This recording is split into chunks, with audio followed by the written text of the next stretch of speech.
नमस्कार। कभी सोचकर देखा है कि हजारों साल पहले जो लोग पत्थर के औजार इस्तेमाल करते थे, शिकार करते थे, वो समूह दुनिया की सबसे एडवांस्ड, सबसे शहरी सभ्यताओं में से एक कैसे बन गए? आज हम प्राचीन भारत की इसी कमाल की कहानी को समझने की कोशिश करेंगे, एक एक करके इसकी परतें खोलेंगे। और हमारा पूरा विश्लेषण ना इसी सवाल के चारों तरफ घूमेगा। देखिए, ये सिर्फ तारीखों और राजा महाराजाओं का इतिहास नहीं है। नहीं, ये एक बहुत बड़े बदलाव की, एक ट्रांसफॉर्मेशन की कहानी है। तो फिर ठीक है, कहानी को एकदम शुरू से शुरू करते हैं। मतलब उस वक्त से जब इस उपमहाद्वीप पर पहले इंसानों ने अपने कदम रखे थे। अब जरा इस टाइमलाइन पर नजर डालिए।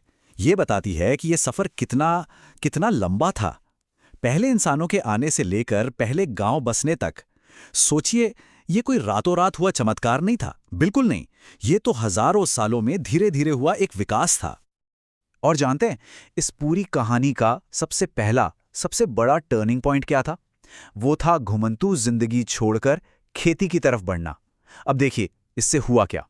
इससे सिर्फ पेट भरने का एक पक्का जरिया ही नहीं मिला, बल्कि इसी वजह से आबादी बढ़ी, लोगों ने नए नए हुनर सीखे और यहीं से शहरों के बसने का रास्ता खुला। तो अब सवाल ये उठता है कि ये जो छोटी छोटी खेती करने वाली बस्तियां थीं, इन्होंने दुनिया की सबसे शानदार शुरुआती सभ्यताओं में से एक, मतलब सिंधु घाटी सभ्यता को जन्म कैसे दिया? चलिए देखते हैं। 1500 से भी ज्यादा। जरा इस नंबर के बारे में सोचिए। यह हमें बताता है कि यह सभ्यता कितनी विशाल, कितनी फैली हुई थी। ये सिर्फ कुछ गिने चुने शहर नहीं थे। नहीं, ये तो एक बहुत बड़ा आपस में जुड़ा हुआ नेटवर्क था। सोचिए, व्यापार के रास्ते थे और इन सब का कल्चर, इनकी संस्कृति भी एक जैसी थी। और कमाल की बात तो यह है कि ये शहर ऐसे ही कहीं भी नहीं बस गए थे, बिल्कुल नहीं। ये तो बाकायदा प्लानिंग के साथ बनाए गए अर्बन सेंटर्स थे। मतलब अपने जमाने से कहीं कहीं आगे की सोच थी ये। जरा इनकी अर्बन डिजाइन की बारीकी तो देखिए। सड़कें एकदम सीधी, एक दूसरे को 90 डिग्री के एंगल पर काटती थी। अब ये क्या बताता है?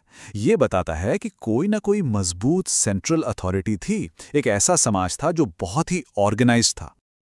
और ये तो बस कमाल ही है। उस जमाने में पब्लिक हेल्थ और इंजीनियरिंग पर इतना ध्यान। सोचिए, हर घर की नाली एक ढकी हुई मेन नाली से जाकर जुड़ती थी। ये एक ऐसी चीज थी, एक ऐसी अचीवमेंट थी जिसे दुनिया के बाकी हिस्सों को करने में हजारों साल लग गए। तो सब कुछ इतना एडवांस था, इतना बढ़िया चल रहा था। फिर हुआ क्या? और यहीं पर कहानी में एक बहुत बड़ा रहस्य सामने आता है।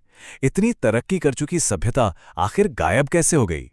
जो सबूत मिले हैं वो इशारा करते हैं क्लाइमेट चेंज की तरफ, नदियों के सूखने की तरफ। लगता है इन्हीं वजहों से लोग बड़े बड़े शहरों को छोड़कर छोटे छोटे गांवों में जाकर बसने लगे। तो जब वो बड़े बड़े शहर खत्म हो गए, उसके बाद एक नए दौर की शुरुआत हुई। एक ऐसा युग जिसकी पहचान ईंट और गारे से नहीं थी, बल्कि उसकी पहचान थी नए लोग, नई भाषाएं और नए नए विचार, नया दर्शन। अब ये जो वैदिक पीरियड है ना, इसको हम दो हिस्सों में देख सकते हैं। पहले लोग ज्यादातर पशु पालते थे, एक जगह से दूसरी जगह घूमते रहते थे। धन का मतलब था कि किसके पास कितनी गायें हैं। समाज कबीलों में बटा था। लेकिन फिर बाद के दौर में सब कुछ बदल गया।